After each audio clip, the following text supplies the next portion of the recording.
인도에 온 지 반년이 되었다. 그리고 오늘은 내 생일이다. 고로 내가 어쩌다 여기까지 왔는지 이야기해보겠다. 때는 2019년 6개월의 인도 교환학생과 6개월의 북경 외노자 신세를 거쳐보니 해외라는 게 무서울 건 없다고 느꼈다. 그래서 속에만 품어왔던 배낭여행이라는 계획을 세웠다. 1년 동안 집 앞 스크린 골프 매장에서 평일 마감 알바를 뛰었다. 장사가 아주 잘 되는 집인데다가 마감조였어서 몸은 힘들었지만 월급은 꽤나 쏠쏠했다. 사장님 네 가족도 직원들을 나름 잘 챙겨주어 1년의 알바를 버틸 수 있었다. 스크린 알바를 시작하며 고민에 빠졌다. 내가 1년 후의 배낭여행을 위해 지금은 일만 하며 무미건조하게 지내야 하는가? 지금 이 시기도 다신 오지 않을 내 청춘인데. 그래서 나는 약 200만 원의 월급 중 100만 원은 배낭여행 자금으로 나머지는 지금의 삶을 보내는데 아낌없이 썼다.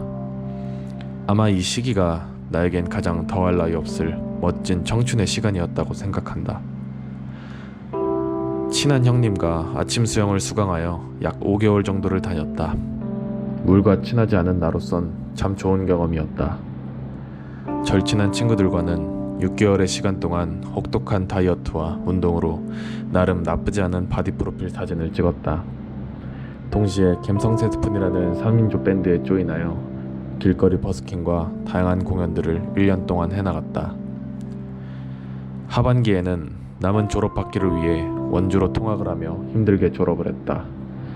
그리고는 주짓수와 가라데를 배우기 시작했다. 근데 가라데는 몸이 너무 아파서 포기했고 주짓수는 좀 재미가 있었다.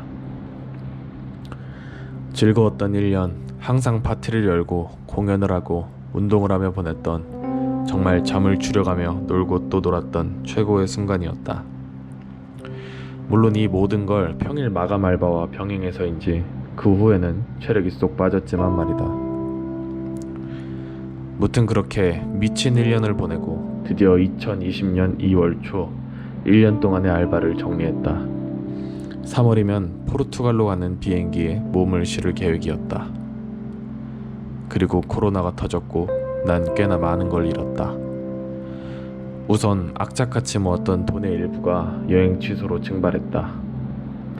두 번째로는 내 인생 계획이 틀어졌다. 배낭여행 이후 착실히 취업하고 결혼 준비를 해야겠다는 나름의 내 계획이 보기 좋게 꼬였다. 나는 지금 모아둔 돈과 큰 배낭 말고는 아무것도 준비되어 있는 게 없었다. 무엇보다도 이렇게 큰 실망감과 좌절감을 느껴보긴 처음이었다. 그렇게 나는 허송 세월을 보내기 시작했다. 1년 동안의 일과 노름으로 인해 체력이 바닥난 터라 더 이상 일을 하고 싶진 않았다. 그래서 모아둔 돈을 쓰기 시작했다. 달콤했다. 하지만 코로나 시대에서는 어떤 소비든 가치 있지 않았다. 한 6개월이 지나고 여름쯤 되었을까, 일단 취업을 해야겠다고 생각했다. 배낭여행의 꿈은 잠시 마음속에 묻어두었다. 열심히는 살았다고 자부하지만 지방대 출신에 영어 점수도 없는 그런 나의 이력서를 마주하니 기분이 뭔가 별로였다. 일단 기본이라는 토익 점수를 만들기로 했다. 백수 생활과 막막한 취업 세계에서 더 무기력해지지 않도록 작은 성취를 하나씩 이뤄가기로 마음먹었다. 창피하지만 평생 제대로 영어 공부를 해본 적도, 토익 공부는 정말 한 번도 해본 적이 없었다. 늘 해외 배낭여행 갔다 와서 좀 익숙해지면 하겠다는 핑계로 미뤄왔었다.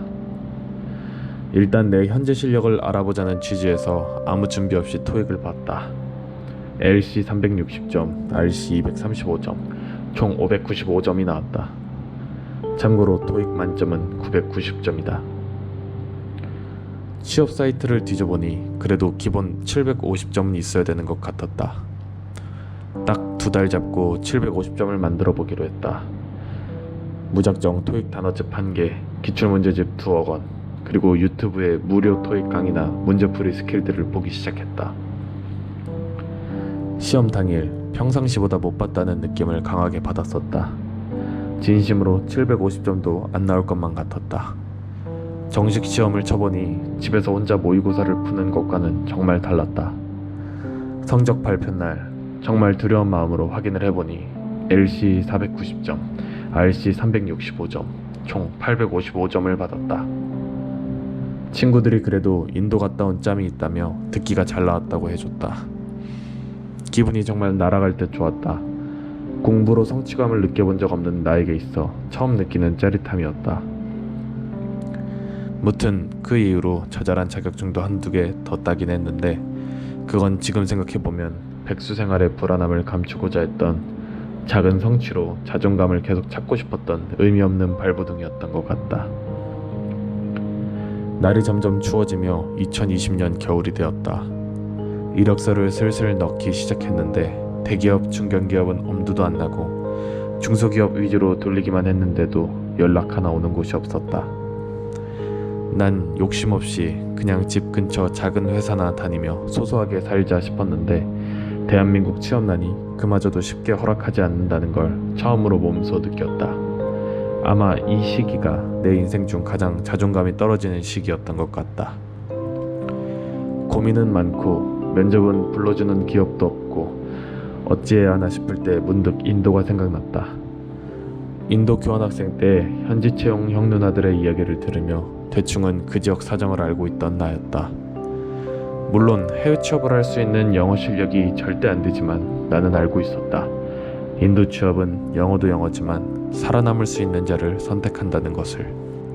다른 국가는 생각도 하지 않았다. 오로지 인도 첸나이 지역에 있는 채용 공고에 모조리 이력서를 넣기 시작했다. 이는 내가 교환학생을 지냈던 곳이 첸나이이고 또 다른 낯선 곳은 가고 싶지 않기도 했기 때문이다. 사실 그래도 기대는 안 했다. 아무리 인도 경험이 있다 한들 영어가 안 되는데 나를 뽑겠나 싶었다. 한 대여섯 군데 넣었는데 두 군데에서 연락이 왔고 한 곳에서 채용 확정 연락을 받았다. 참 드라마틱하게도 2020년 12월 30일에 면접을 보았고 12월 31일 2020년 마지막 날 채용 확정 연락을 받았다. 그렇게 난 한창 코로나 시기에 가족들의 걱정을 뒤로하고 인도에 왔다. 그게 벌써 6개월이 지났다니 시간이 참 빠르다. 확실히 인도 첸나이는 너무 익숙한 곳이었다. 하지만 교환학생과 직장인의 삶의 차이는 확실히 컸다. 장단점이 있지만 일단 직장인으로 온 만큼 이제 옛날만큼의 도전과 낭만은 없는 것 같다. 무튼 오늘은 인도에서 처음으로 보내는 생일을 기념하여 내가 인도로 오기까지의 썰을 풀어보았다. 지극히 개인적이고 TMI스러운 이야기들이었지만 다시 나를 돌아보며 새로운 영감을 떠올려 보련다. 오늘은 그럼 여기까지 하고 이만 줄이겠다.